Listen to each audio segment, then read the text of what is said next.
When you were playing Schubert's music, have you ever thought, why is there a decrescendo here? It just doesn't seem to fit.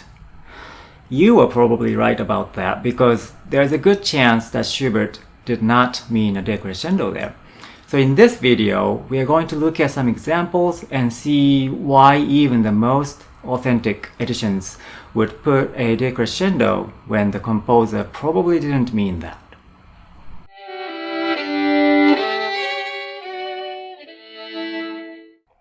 The confusion of Schubert's accents and diminuendos comes from the way he writes them.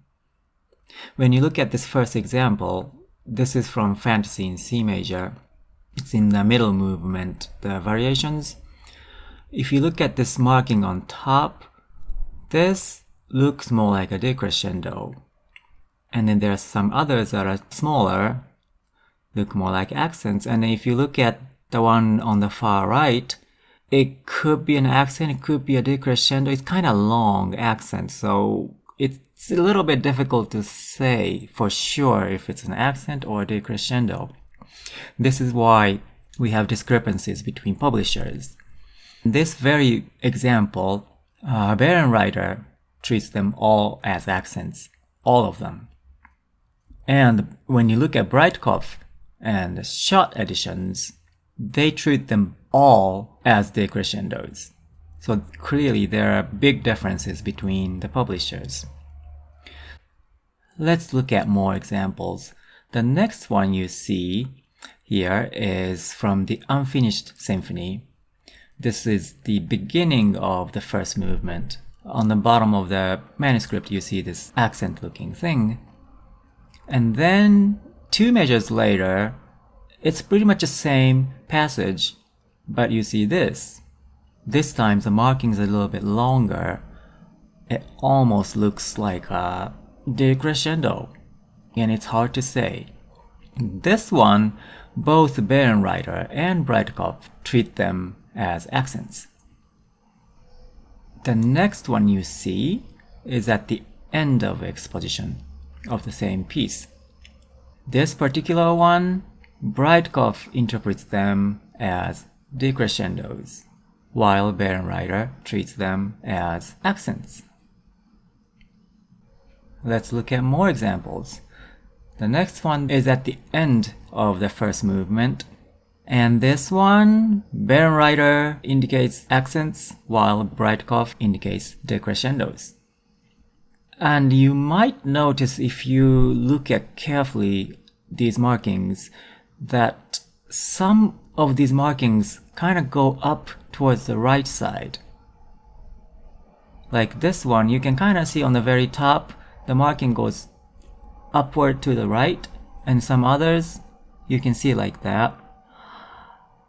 Seems like when he means accents, he tends to write it this way.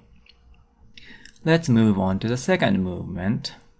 This example, again, you see a marking that kind of goes up towards the right side. So I think these are accents. What do you think? Well, Bärenreiter thinks these are accents. The Breitkopf treats them more like decrescendos, though you could say these are really long accents. As you see here, it's a little difficult to tell even from the printed music.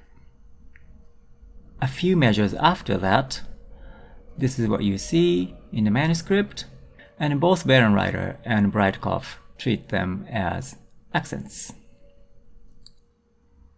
Let's look at one more example. This one is from his A minor quartet. It's in the third movement. I don't have a manuscript here, so I'm gonna just compare 2 different editions. One is a Breitkopf and the other is Oldenburg. If you look at the second measure and the fourth measure and so on, in Breitkopf, these are decrescendos, while you look at the Oldenburg and you see accents.